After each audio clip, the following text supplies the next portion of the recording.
Hi friends, welcome back to Deekshu சமையல். இன்னைக்கு நம்ம கிச்சன்ல மிச்சமான இட்லியை வச்சு பொடி இட்லி அண்ட் பிரியாணி இட்லி செய்ய போறோம். அதுக்கு முன்னாடி தீக்ஷு சமையல் உலகம் சேனலை சப்ஸ்கிரைப் பண்ணாதவங்க சப்ஸ்கிரைப் பண்ணி வச்சுக்கோங்க.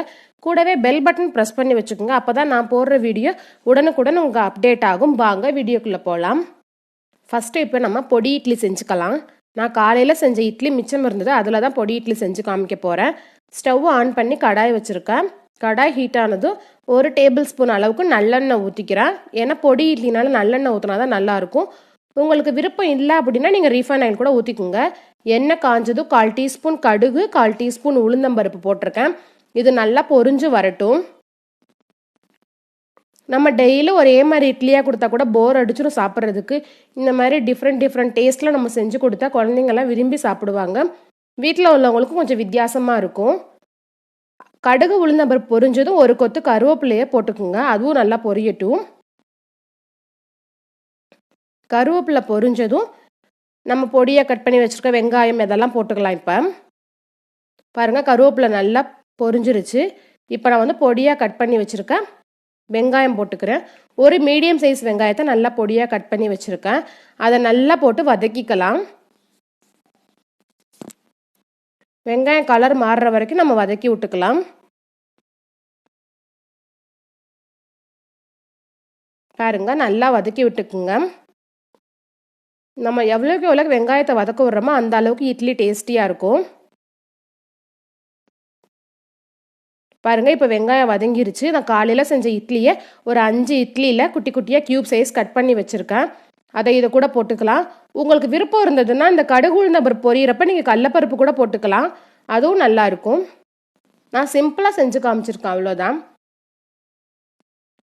இட்லி போட்ட பிறகு நம்ம வீட்டிலேயே செஞ்ச இட்லி பொடி போட்டுக்கலாம். ஆல்ரெடி நம்ம சேனலில் இட்லி பொடி நான் வீடியோ அப்லோட் பண்ணியிருக்கேன். 2 வகையான இட்லி பொடி. பார்க்காதவங்களுக்காக கீழே டிஸ்கிரிப்ஷன் பாக்ஸில் கொடுக்குற லிங்க்கு போய் பார்த்துக்குங்க. பார்த்து சப்போர்ட் கொடுங்க எங்கள் சேனலுக்கு தொடர்ந்து. இட்லி போட்டுட்டு மெதுவாக இட்லியை கிளறி விடுங்க. ரொம்ப கரண்டியை வச்சு ஃபோர்ஸாலாம் கிளறாதீங்க, இட்லி உடஞ்சிரும். ஏன்னா நம்ம இதை ஆயிலெல்லாம் டீப் ஃப்ரை பண்ணலை. மெதுவாக கிளறினாப்பில் மெதுவாக கிளறி விடுங்க. இப்போ நம்மளோட பொடி இட்லி ரெடி ஆயிடுச்சு. பாருங்க, ரொம்ப அருமையான பொடி இட்லி ரெடி ஆயிடுச்சு. இப்போ இது ஒரு பிளேட்டுக்கு மாற்றிக்கலாம். நம்ம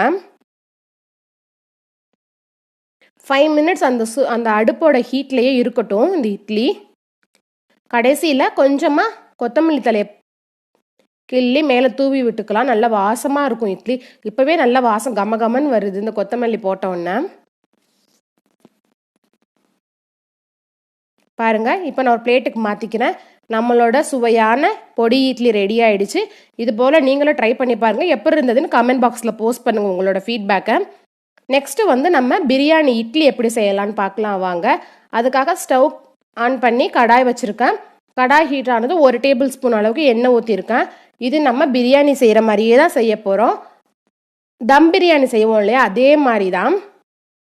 எண்ணெய் காஞ்சதுக்கு ஒரு சின்ன பிரிஞ்சி இலை, சின்ன துண்டு பட்டை, 2 கிராம்பு, இதெல்லாம் நல்லா பொரியட்டும். நம்ம பிரியாணிக்கு சேர்க்குற மாதிரி எல்லா மசாலாவும் சேர்க்க போகிறோம். ரைஸுக்கு பதிலாக நம்ம இட்லி சேர்க்க போகிறோம், அவ்வளோதான். ஆனால் பிரியாணி டேஸ்ட்லேயே இருக்கும் ஃப்ரெண்ட்ஸ் இது. அதெல்லாம் பொரிஞ்ச பிறகு, மசாலாலாம் பொரிஞ்ச பிறகு பச்சை மிளகாய் 2 கீரி போட்டிருக்கேன். பச்சை மிளகாய் போட்டதும் வெடிக்கும் இல்லையா, அதனால உடனே வெங்காயத்தை போட்டு ஒரு கிளறி நம்ம மூடி வச்சிடலாம்.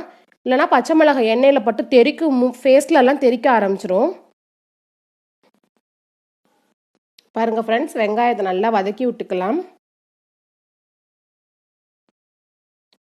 வெங்காயம் சீக்கிரம் வதங்குறதுக்காக நான் கொஞ்சம் உப்பு சேர்த்துக்க போகிறேன். 1/4 டீஸ்பூன் மட்டும் சேர்த்துக்குங்க, ரொம்ப சேர்த்துறாதீங்க. இட்லியில் உப்பு இருக்கும் இல்லையா, பார்த்து சேர்த்துக்கலாம். உப்பு போட்டு நல்லா வெங்காயத்தை கிளறி விட்டு மூடி போட்டு நம்ம மூடி வச்சுக்கலாம் 1 நிமிஷத்துக்கு. வெங்காயம் நல்லா கலர் மாறினா தான் நல்ல டேஸ்டியாக இருக்கும் நம்மளோட பிரியாணி.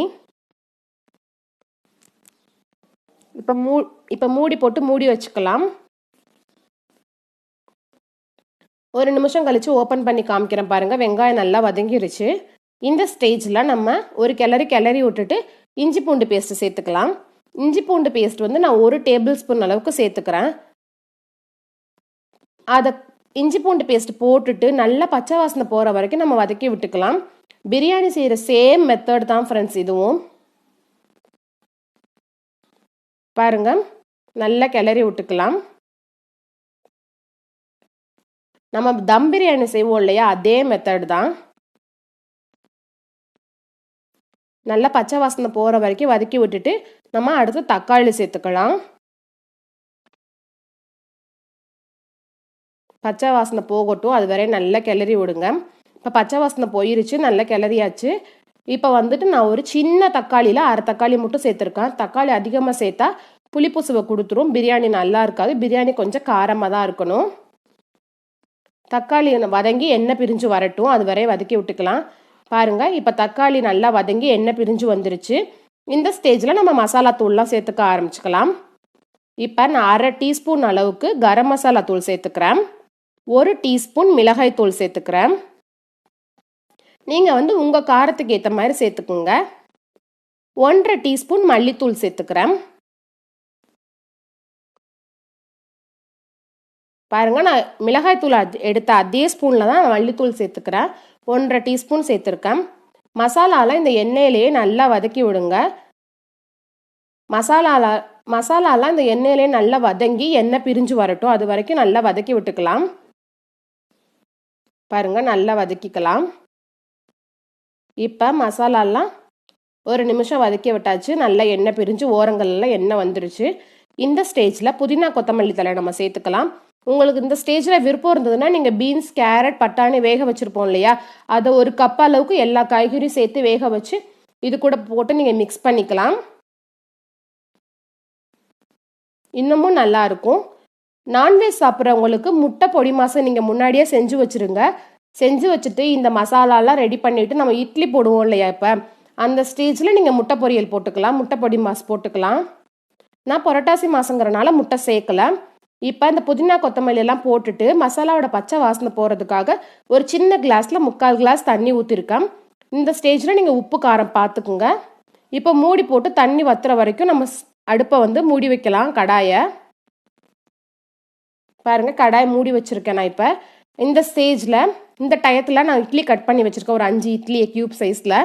இப்போ 2 நிமிஷம் ஆயிடுச்சு. ஓப்பன் பண்ணி பார்க்குறேன். தண்ணியெல்லாம் வற்றி நல்லா ஓரங்களில் எண்ணெய் பிரிஞ்சு வந்துருச்சு. பாருங்க, ஓரங்கள்லாம் நல்லா எண்ணெய் பிரிஞ்சு வந்துருச்சு இல்லையா. இந்த ஸ்டேஜில் நம்ம இட்லி சேர்க்க ஆரம்பிச்சிடலாம். இந்த ஸ்டேஜில் தான் நீங்கள் முட்டை பொடி மாசு சேர்க்கணும், சேர்க்குறதா இருந்தால். இட்லியை சேர்த்துட்டு மெதுவாக கிளறி விடுங்க. இட்லி நம்ம சேர்த்துட்டு 1 நிமிஷம் அடுப்பை மூடி வச்சுட்டு சிம்மில் வச்சிடணும். ரொம்ப லோ சிம்மில் வச்சிடணும். தம் மாதிரி இது தம் ஆகட்டும். தம் பிரியாணி மாதிரி இந்த இட்லி கொஞ்சம் நேரம் இந்த பிரியாணிலே தம் ஆகட்டும். இட்லியை போட்டு ரொம்ப கிளறாதீங்க. நம்ம டீப் ஃப்ரை பண்ணாமல் இட்லி போட்டிருக்கோம். மெதுவாக கிளறி விட்டுட்டு மூடி போட்டு மூடி வச்சுக்கலாம். இப்போ பாருங்கள், நான் மெதுவாக கிளறி விட்டுட்டேன். இப்போ தம் போட ஆரம்பிச்சிடலாம். 1 நிமிஷத்துக்கு மூடி வைக்கலாம். 1 நிமிஷம் கழித்து ஓப்பன் பண்ணி பார்க்கலாம். பாருங்க, இப்போ 1 நிமிஷம் மூடி வச்சுருக்கேன். 1 நிமிஷம் ஆயிடுச்சு. ஓப்பன் பண்ணி காமிக்கிறேன். நல்லா அந்த கொஞ்சமாக இருந்த தண்ணி கூட எல்லாம் நல்லா வற்றி தம் ஆயிடுச்சு. பிளேட்டுக்கு மாற்றிட்டேன். நம்மளோட பிரியாணி இட்லி ரெடி ஆயிடுச்சு. தீக்ஷு சமையல் உலகம் சேனல் உங்களுக்கு வீடியோ பிடிச்சிருந்ததுன்னா ஒரு லைக் கொடுங்க. கூடவே உங்கள் ஃப்ரெண்ட்ஸ், ரிலேட்டிவ்ஸ் எல்லாத்துக்கும் ஷேர் பண்ணுங்கள், சப்போர்ட் பண்ணுங்கள். மறக்காமல் உங்களோட ஃபீட்பேக்கை கமெண்ட் பாக்ஸில் போஸ்ட் பண்ணுங்கள். சப்ஸ்கிரைப் பண்ணுங்கள், பெல் பட்டன் ப்ரெஸ் பண்ணுங்கள்.